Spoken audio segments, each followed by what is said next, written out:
Hello listeners, here we are once again with our Entrepreneurship program. And today I'm delighted, really delighted to have a very young man who is actually a pilot by profession, but has become an entrepreneur. And not only just an entrepreneur, but he has become an inventor. And can you believe it? He has invented a tool that can cut grass much faster than our normal koito or knife, as we call it. So here is Mr. Jason Almeida. He is from Varka, Goa, and he's going to tell us a lot about how he invented this incredible tool that is going to make the life of our farmers not only in Goa, not only in India, but hopefully in more parts of the world. So, Jason, welcome to our program. Thank you so much for spending your time with us. Thank you for having me. And before we go into your invention, tell us a little bit about your background. What's your background like? So, I'm basically from Varka. My father, he kind of instilled into us from a very young age to kind of be dreamers. And one of the most important things that I learned from him was to cherish moments and make them big. Like, like you can have a normal coffee, but if you imagine that situation to be the best, you can make it like the best coffee you ever had. Right. Okay. So that's what I learned from my father. And from my mom, always taught me to respect people and be humble. Okay. Yeah. So you started in your career. Tell us a little bit about your career. Because from what I've heard a little about you is that you are actually an official pilot. You can fly a plane. Yeah. So tell us a little bit about that. So I got my wings in Madhya Pradesh. I got my commercial license there. I did my multi-engine training in New Zealand. And I got it in 2010 basically. And I tried to get a job here in India, but because of the recession and stuff, I couldn't get a job here. So eventually I went abroad. I worked as a cabin crew and I got selected for the pilot's post with Air Arabia. Okay. Oh, wow. So quite a thing. Okay. So from cabin crew to pilot and now to inventions. How did that happen? Because normally somebody in that kind of business of flying and all that wouldn't even bother to look at an agricultural place. So tell us your story.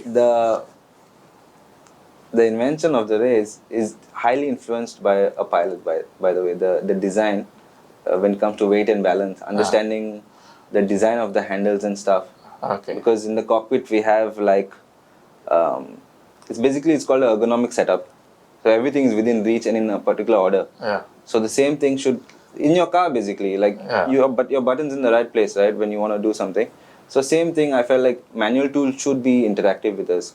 So that's how the beginning of the idea was like my brother and me, we were just analyzing the price that we paid for cleaning up place at home. And we found out that the price of the automatic industry was the same as what the manual people would charge us. Or maybe it was like $1,000 cheaper that they would charge us before. So we were like, something is wrong here. Like they need to be at least minimum of 50% cheaper, because obviously it's an automatic machine. It needs to be really fast, right?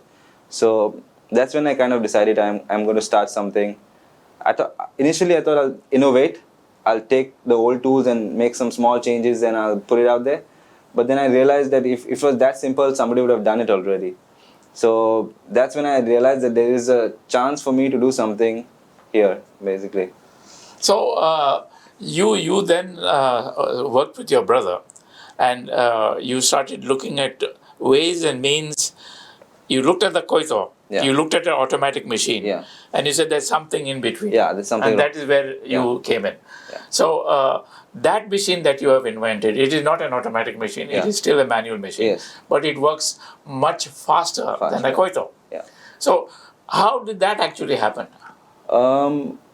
I saw the scythe basically. I was searching on YouTube. I was like, there should be some medieval tool which was really good. Maybe I'll find a list of tools, like prehistoric tools, which are really good and must have been forgotten. I'll put it out now. Like, so I went back and I saw the scythe. Then I saw the scythe in so many videos, like cutting really fast. And I was like, wow, does anybody in India not know about this scythe? Then I saw somebody's cutting with the scythe in Rajasthan. I was like, damn, it's already here. So then I decided, okay, that's the right way to cut, because Yeah. you're not loading your back with when you're Yes, standing yeah. with the tool, you're not loading your back. So you're reducing the loads on the back. So I said, okay, there should be something similar that could be done. But when I went into the scythe, then I realized that no matter how many changes I made, the scythe was best designed the way it was designed. Ah. So I was like I need to do something now, right? So that's when I started trying to imagine a new way of coming up with my own idea. It kind of put a smile on my face, because I said there is scope here for improvement. And if you've not improved in the manual industry already, how are you telling me that the automatic industry is so advanced? Like, you have not even taken the manual industry to the right place. So you came out with this machine, which you call it RAZE, R-A-Z-E, Yes. right? And you then took that machine to a normal guy who normally cuts with Yeah. the koito, Yeah. and you said, okay, you try this. Yeah. How did that actually work? He was initially, I kind of showed him the technique, Ah. because obviously he needs to know a technique, and he was just like destroying the grass. Like, he was just going through it like it's nobody's business, and I was like almost in tears. I was like, wow, like this guy is using it for the first time and he's having fun with it. Like, that for me, that was like the biggest achievement, like, to see somebody experienced who knows what he's doing. So what you're really saying to me is that Yeah. this invention of yours Yeah. was so helpful to that laborer that he decided that throw this koito away, because Yeah. my back's Yeah. paining, my hands are paining. I'm taking such a lot of time to do such a Yeah. lot of coverage that which I can do, which I would normally Yeah. take probably 4 hours. I can now do it in an hour. Is that about right? So it's not only, yes, it's completely right. It's not only about the area cleared, it's also about how fatigued are you? Are you getting tired fast? Because when you're going, crouching into the ground, you're cutting, or when you're standing with the other tool and you're swinging, you're getting tired. It means that you need to stop soon, like your body's getting loaded. So the good thing about this invention is it kind of clears a large area, and you don't get tired as fast, and you kind of last longer and clear large. So two things are going to happen here now. One is, if you have a big plot of land, you would normally have employed, say, 10 people to do the cutting with a koito. Yeah. Now probably you'll do it with 5. Yeah. Would that be right? Yes. Okay. So that's one. And two is that the costs of the person who is employing those, what would have been 10 is now only 5, would be much, much cheaper for you. I'd like to put it in terms of you clear the area one time, and then you're allowed to clear it as many times throughout the year. You don't have to wait only for 2 times a year. You can clear it 10 times a year now if you have a tool. And the first time, you might have to pay $1,000 to the guy. The second time, if the grass is really small, you can pay him 300 or 500 or whatever and get it clean before it grows to the height. That's right. Okay. So now you have an option to keep cleaning your place throughout the year. You don't have to wait because you want to spend less. So obviously, this tool that you have invented, and I congratulate you for having done that, because I like to see our young people, first and foremost, thinking about agriculture, because now you are in a different world, the airline world, and which is very sophisticated. And here we are there, you're talking about how to cut grass. So that itself is incredible. Now, see, this entrepreneurship program, basically, is to help people like you who are watching this program to say, I can also do something different. So I want to know a little bit more for the benefit of our young people. What is this process of patenting? The process of patenting, first of all, I would always suggest get a proper patent attorney, because patenting is a patent. The documents are basically techno-legal. They have the technology part, which you might know perfectly, but there's the legal part also. So you need to merge both of them together while applying, right? And you can only do that with a good professional who's been doing it for a long time. Okay. And so the first step would be, like, you would have to write down the things that you know about your invention, and then make drafts of it, and then show it to a patent attorney. They will tell you how to correct it and stuff. And one of the most important things is you should not say it's better. You kind of need to explain how it is better. Okay, right. Yeah. And they will help you over process. They'll give you time. They won't say, okay, give it to me now, or your invention is a fail. Like, you know, they give you a lot of time to discover your own invention better. Why do you have to protect the name? And similarly to somebody copying your product, they could also use your name in a wrong way. So this way you protect the product as well as the name. Yeah. And the name, and I repeat, is raise, R-A-Z-E, because it raises the it destroys the grass. grass. It destroys the grass. Okay. Now, looking at your background, looking at what you have achieved and what you have done, you must be brimming with ideas as to what to do next and how to get about it. What is the next idea that you're thinking about? My next idea is going to be in the health industry. Health industry. Yeah. And it's going to shock a lot of people. And it comes from a personal experience at home also again. Because I like to be in the needs industry. I don't want to be in the wants. The wants is a harder industry to handle. You got to keeping your game up. But in the need industry, it's difficult. But if you manage to make it, you can be really successful. So it's going to be in the health industry, and I hope you guys. So we will be looking forward to that one. Okay. Now, for the benefit of you listeners, Jason has given us a small clip of what that machine looks like and what it does. And before the end of this program, we will feature that particular clip for you so that you can then decide whether you want to have it in your field or in whatever agricultural work you're doing. Because if you start using this machine, then the more people will come to know about this machine, and you will see the benefit it gives you and the farming community. So I encourage you to wait to see this particular machine till the end of this program, because we're going to show it at the end, and you will then see the benefit of this machine, where a laborer is actually cutting the grass with this new tool as compared to the old tool where he would take probably hours to do it in a big patch of land, but now he'll do it probably instead of hours, maybe in an hour. So just to complete this little session, Jason, I just want to talk a little bit about the financing bit of this whole thing. You know, nowadays, remember, we are doing this not only to congratulate you. We are trying to do this program to help our young people to know that there are finance opportunities available. Now, you may not have taken finance from the government of Goa, but the government of Goa is giving up to 20 lakhs of rupees through the EDC scheme, Economic Development Corporation. So the thing is that you are now going to spend a lot of money on patenting, on keeping the name, getting the material for your product. Probably you are thinking of a little place to manufacture this product. So all that is going to cost you money. So what you are saying to me is that is not an issue with you. But it could be an issue with younger people like yourself. So what I'd suggest is take the money. But use it wisely. Like, don't just spend like an entrepreneur already. Like, you don't just like splash the cash. Make sure that you learn how to spend. No. But you must know. You must know, Jason, that the people give you the money, but they also give you a mentor. A mentor is the one who tells you how to spend the money wisely. It's not that you can just go and spend it. I was not aware of this. So if you're strong on the technical side, they will give you a person in the financial side or in the marketing side. So every aspect will be covered. Now, you are strong in the technical side. You are probably also okay on the this thing.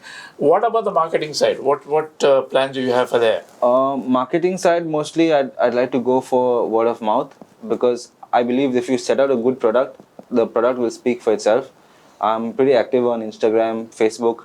I try to constantly get in touch with people by sharing my story. Basically, I don't want to share the product directly. I want to share the story of who I am and how I do things, so that people trust my process rather. So you're going to use YouTube internationally? I've put out the video on YouTube, but mostly I'm on Facebook and Instagram. No. Say, for example, if you're thinking of countries like Bangladesh, Pakistan, Sri Lanka and all this, or even the African countries, how do you propose to let them know what this product is all about? So first thing I want to do is make it successful in the Indian market. After that, you can apply for patents abroad with the same rights that you have here. Yeah. You get a certain amount of time when you can apply for foreign patents. So that's when I'm going to start going there. But first, I need it to be successful in my own country. So if it's successful here, then obviously I'll go there. And Now, when you say successful in your own country, which is of course our country, but are you going to use people like Amazon and Flipkart to promote your product? I'm trying to get on Amazon. I've spoken to them, and hopefully it should be available on Amazon soon. So, what about this place where you're actually going to manufacture the thing? Have you got a place now? Yeah, I've already signed.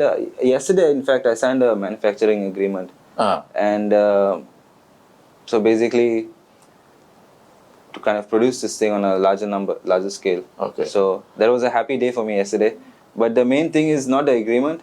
It's a relationship with the person. Like you need to have a good relationship with that person. The agreement is the second thing, you know. So what is going to be the kind of monthly production like? I'd like not to talk about. All right, okay. No, that's fine. That's absolutely fine. Okay. Thank you. So, Jason, it's been great talking to you. It's so heartening to know that our young people are now not thinking of only jobs, because personally, I get very, very hurt when I hear them looking for government jobs, that also at the lower level. Because what they are thinking is their end of service benefits where they get a pension. I think that kills a person, because it is something that you just come there, sit there, do something, and you go home, and there's no punch in that job. You don't come home happy. Yeah. And I like to introduce this concept that you have done, that you come home and feel satisfied that you have done something, you created something new. And this is what the innovation is all about. We want people to think new, think different, come out with new ideas and work on them. Don't get discouraged, because we have many institutions today in Goa, like FIRE in the Don Bosco Engineering College, that they have a separate cell to mentors to help you. We've got SIBA in Verna and Asagaon. We've got EDC. We have got all these people who are there to help you to start up a show. For example, just to give you an idea, Kamakshi College in the Verna Industrial Estate has started a catering college. Okay. Now, they teach you catering, but they also teach you to run business of catering. So you see, it's now coming together, because you have to always work with people who know their field better. Absolutely. You should never assume that you know everything. The best thing to do is work with such people, because India has so many offers, so many schemes. I've not seen all of them because I'm trying to go on my own way. But there are so many offers, and people should take advantage of these things, because in other countries, the basic things that we get in this country are so expensive abroad. Yeah, exactly. That's right.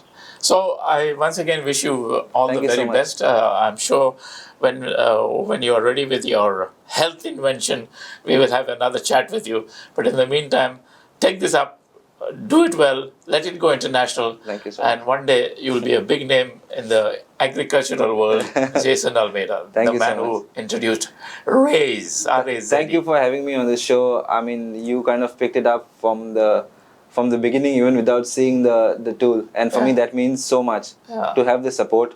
And for me, we must thank Carsten for that, because he I know him personally. Carsten wrote a lovely article, and he explained it the best way, for me. So I'm grateful to him. So once again, all the best, and good luck in your venture. Thank you. We will feature the clip now, so please be patient and watch it before we close the program. And then there'll be a telephone number of Jason at the end, where you need any help, contact him, and he will help you to take it further. Thank you, and I hope you enjoyed the program. Thanks.